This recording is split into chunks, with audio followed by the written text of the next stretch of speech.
Evde yüz germe tedavisi yapıyoruz. Muz kabuğunu çöpe atmıyorsun. Bu harika etkili maskeyle kırışıklıkları, sarkmaları, cilt kuruluğunu, sivilce izlerini bir güzel gideriyorsun. Şöyle maskeyi uyguladıktan hemen sonra cildin o kadar güzel toparlanıyor, sıkılaşıyor ki eminim çok memnun kalacaksın. Hadi buyurun tarifi hazırlamaya başlayalım. Bir tane orta boy muzu aldım, afiyetle tükettim.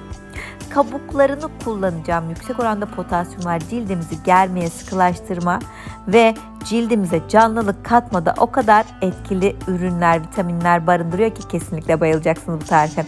Ben bir de sudan geçiriyorum. Öyle hemen kullanmak istemedim.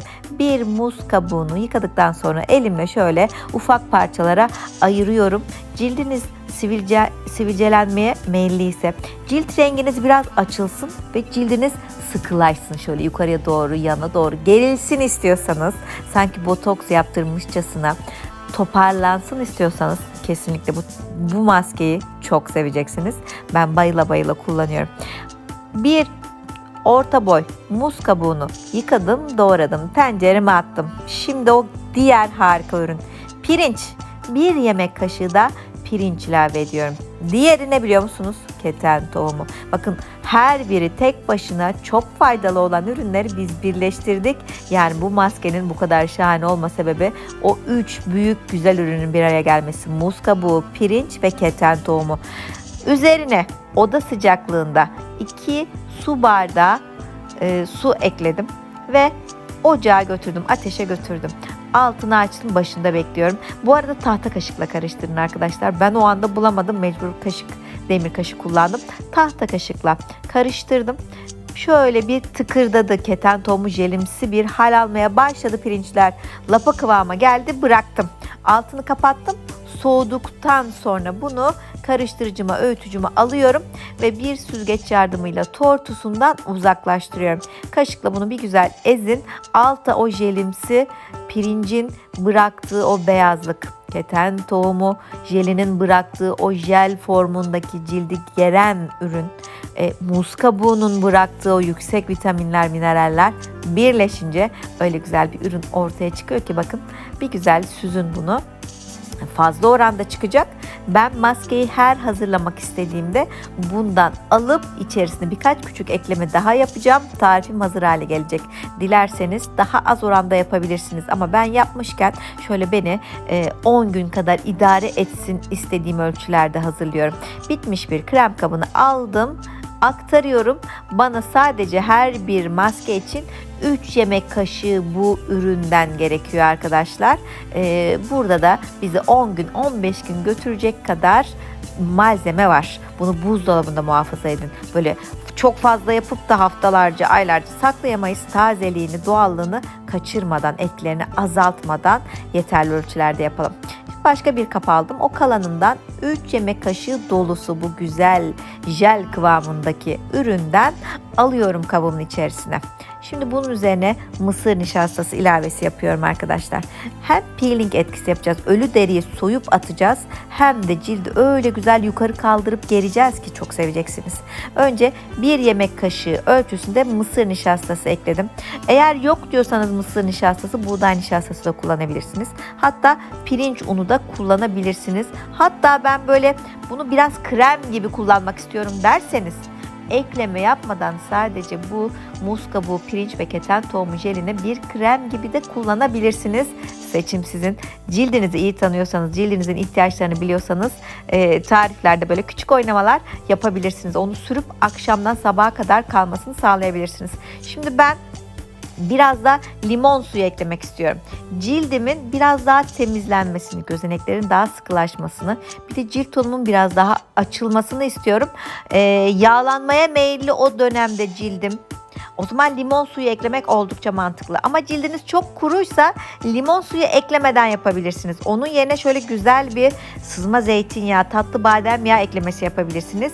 Dediğim gibi bunu renklendirmek sizin elinizde. Şimdi bir de bal ekleyelim. Özellikle yağlıysa dedim ya limon suyu. Yağlıysa aynı zamanda sivilce oluşumuna meyilli. O zaman biraz bal eklemek o sivilce oluşumunun önüne geçecek, iltihaplı dokuyu atacak ve cilt sıkılaştırmada oldukça etkili bal. Bunları bir karıştırdım. Bakın biraz daha sıvı kıvamda. Bu şekilde de sürülüm oldukça kolay. Ama bunu daha da katı hale getirebilirsiniz. Biraz daha nişasta eklemesi yapabilirsiniz. Kesinlikle elleri de sürüyoruz. Özellikle diyorum ya, her videoda elleriniz de güzel olsun şöyle. El bakımımızı da ihmal etmeyelim. Kırışıklıkları, oradaki lekelenmeleri de giderelim. Şöyle gerilsin ellerimizde. Ben biraz daha nişasta eklemesi yapıyorum. Biraz daha katı formda olsun. Bir de yüzüme sürerken onu böyle biraz ovalamak istiyorum. Cildimdeki fazla yağ gitsin. Böyle ova ova peeling etkisiyle cildimdeki ölü deriyi çıkartıp alttan daha taze, daha canlı bir doku ortaya çıksın istiyorum. O yüzden ben biraz daha nişasta ekledim. Siz eklemeden de yapabilirsiniz. Bir güzel karıştırdım. Homojen bir karışım elde ettim. Tarif hazır. Bakın bu kadar. Diğer elime de tekrardan uygulamayı yapıyorum. Boyun, dekolte, koltuk altı, diz, dirsek, el, ayak, tüm ciltte gönül rahatlığıyla uygulamayı yapabileceğiniz bir tarif hazırladık. Göz altlarına da sürebilirsiniz. Oradaki kırışıklıklar, morluklar, özellikle muz kabuğu koyu halkaları gidermede inanılmaz etkili. 20 dakika, 25 dakika bekletin. Zaten cildinizde gerilmeyi hissedeceksiniz. Maske size ne zaman çıkartılması gerektiğini belli edecek arkadaşlar. Önce ılık, sonra soğuk suyla bu tarifi cildimden çıkartıyorum. Önce şöyle bir ellerimizi temizleyelim. Şöyle gıcır gıcır, daha dinç görünen, daha parlak, sağlıklı ellere kavuşalım. Sonrasında cildimize de geçeceğiz. Uygulamayı yapar yapmaz ışıltıyı göreceksiniz arkadaşlar. Sonrasında nemlendirici kullanırsanız cildiniz çok daha sağlıklı, çok daha güzel olacak. Bakın kalanını gördüğünüz gibi bir kaba aktarmıştım. Bunu buzdolabına gönderip yaklaşık 2 hafta muhafaza edebilirsiniz. Ama çok fazla ölçülerde yapıp da etkileri azaltmayın derim ben. Şimdi temiz cildimize uyguluyoruz. Ben özellikle tarifleri akşamlar uygulamayı seviyorum. Çünkü cildimizde özellikle böyle peeling etkisine sahip tarifleri sürdüğümüzde cildimizi açıyoruz. O dokuyu bir inceltiyoruz. Güneş ışığına maruz kalırsak lekelenme ihtimali ortaya çıkar. Ben o yüzden şöyle akşam cildimi önce bir temizliyorum.